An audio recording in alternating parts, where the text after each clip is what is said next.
The moment Evan stepped onto the Lawson porch, the whispers started like a poison leaking through the air. Noah smirked first. Look who finally remembered he has a family. What happened, Evan? Ran out of couches to sleep on? Melanie crossed her arms, eyes dripping with contempt. Honestly, why are you here? You think showing up in that rusted truck makes you one of us again? Their younger brother, Chase, laughed under his breath. Don't tell me you came for money. You burned that bridge years ago. Melanie leaned in, voice sharp enough to cut skin. You should have stayed gone, Evan. You're the reminder this family never needed. Noah delivered the final blow, quiet, cold, humiliating. You're not a Lawson anymore. You're just a mistake we outgrew. Evan didn't react, but inside, something dangerous woke up. The Lawson estate spread across 10 acres of carefully crafted perfection, manicured lawns, trimmed hedges, marble fountains, and a porch wide enough to serve as a crown for a house that had always been more temple than home. Evan Lawson drove up in silence, his pickup rattling like a stubborn reminder of a life the family chose to forget. His hands tightened on the steering wheel as he saw the crowd gathered on the porch. Cousins, uncles, aunts, people who once held him as a toddler but now looked at him like a stain on family pride. The reunion banner flapped above the entrance. Lawson Legacy, 98 years of excellence. Evan nearly laughed. Legacy, excellence. Words the Lawsons loved to spray like perfume, hoping it hid the rot beneath. He stepped out. The noise on the porch dropped. Wine glasses froze mid-air. Conversations paused mid-sentence. They stared at him, not like a relative, but a ghost they hoped stayed buried. Cousin Melanie folded her arms, smirking. Look who crawled back from whatever ditch he calls life. Her husband chuckled. He must need money. That's usually why black sheep return. Evan didn't reply. Their words didn't hurt anymore. Not after 8 years of being treated like an uninvited memory. His brother Noah appeared at the door, pressed suit, polished grin, the golden boy, the perfect Lawson, future CEO, the exact opposite of Evan. Noah's smile barely touched his eyes. You made it, he said flatly. Guess I missed the part where anyone invited me, Evan replied. Their father, Robert Lawson, stood behind Noah. His face, once stern but warm, looked carved in stone. He looked at Evan the same way he looked at unpaid bills, inconvenient and disappointing. Come in, their father said, cold, formal, as if greeting a neighbor, not a son. Inside, the dining hall was staged like a magazine cover. Silver utensils, crystal glasses, food arranged with surgical precision. Evan felt eyes tracking him as he walked, judging, measuring, sorting him into categories he never chose. He sat down quietly at the far end of the table.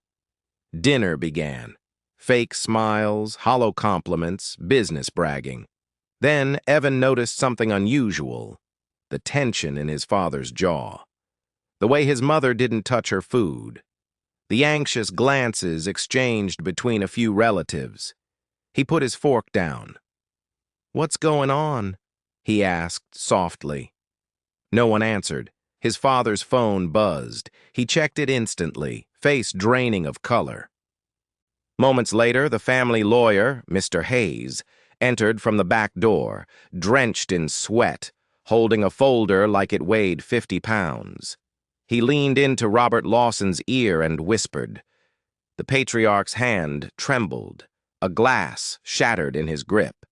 Everyone froze. The lawyer straightened, looked around the room, his gaze finally landing on Evan. He cleared his throat. The family is about to lose everything. Silence fell so heavy it felt like gravity doubled. Mr. Hayes placed a thick folder on the table. Inside, documents stamped with the seal of the U.S. Department of Justice. He spoke carefully. The federal investigation into Lawson construction has escalated.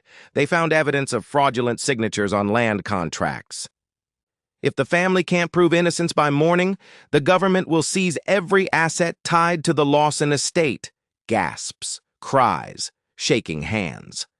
Melanie shouted, "What do you mean seized? This is our home." Hayes continued, voice shaking. "One signature is particularly damning, the one tied to the illegal land acquisition 8 years ago." He lifted the page. Evan's name, Evan's signature, Evan's supposed approval. The table exploded. "You criminal!" an uncle roared. "You ruined us!" another shouted. "You always brought trouble," Melanie hissed. "I knew jail didn't teach you anything," an aunt spat. "You were born to destroy," Noah muttered under his breath. The words hit him like a familiar storm, the kind he stopped trying to outrun years ago. Evan studied the signature. Methodical, quiet, cold. "That's not my handwriting," he said. They laughed bitterly. "Oh, now you're innocent? How convenient. You signed it when you were drunk. You probably forgot." Even the elders who once defended him stepped away. His father spoke last, voice low but sharp. "Evan, this could destroy everything your grandfather built. Why would you do this?" Evan met his eyes. "With all due respect, I didn't." Hayes cleared his throat again. "There's another factor. The whistleblower was someone inside the family." Shock rippled across the table. Evan leaned forward, eyes narrowed with intelligence and something darker. "So someone forged my name, hid it, and when the scandal resurfaced, they tried to sacrifice me again." No one spoke. He continued, "And you all were ready to believe them. That says enough." Evan stood up, chair scraping loudly. "Since you all think I'm guilty, let me do something unexpected. I'll find the truth." His father scoffed. "You investigate a federal case?" Evan smirked coldly. "You'd be surprised what you learn when survival becomes your only teacher." He stepped outside into the Georgia night, where the crickets screamed louder than his family ever did. He pulled out a burner phone, one he hadn't used in years. He dialed. A voice picked up, raspy, familiar, dangerous. "What do you need, Evan?" He inhaled slowly. "Everything you found on the Lawson documents. It's time to expose the real traitor." Evan dialed a number and said, "It's time. Tell me everything you know." Dawn broke over the Lawson estate with a cold blue light, the kind that reveals every crack in a perfect surface. Evan returned with a folder twice as thick as the one the lawyer brought. He laid it on the table. "Wake everyone up. We're settling this before the federal officers arrive." Within minutes, the entire family gathered again, exhausted, afraid, clinging to hope and pride like sinking ships. Evan opened the folder and dropped photographs on the table. Bank transfers, forged emails, phone logs, deleted files recovered by a forensic contact, timestamps, surveillance stills. The evidence formed a pattern so clear even the most biased relative couldn't deny it. Then Evan played the audio recording. Noah's voice, talking to a developer, laughing, signing Evan's name, saying, "No one will question it. Evan's already trash." The room imploded. Melanie shouted, "Noah, tell them it's fake!" His mother collapsed into a chair, shaking uncontrollably. His father whispered, "Son, what did you do?" Noah broke. Tears streamed down his face. He didn't look like the perfect heir anymore.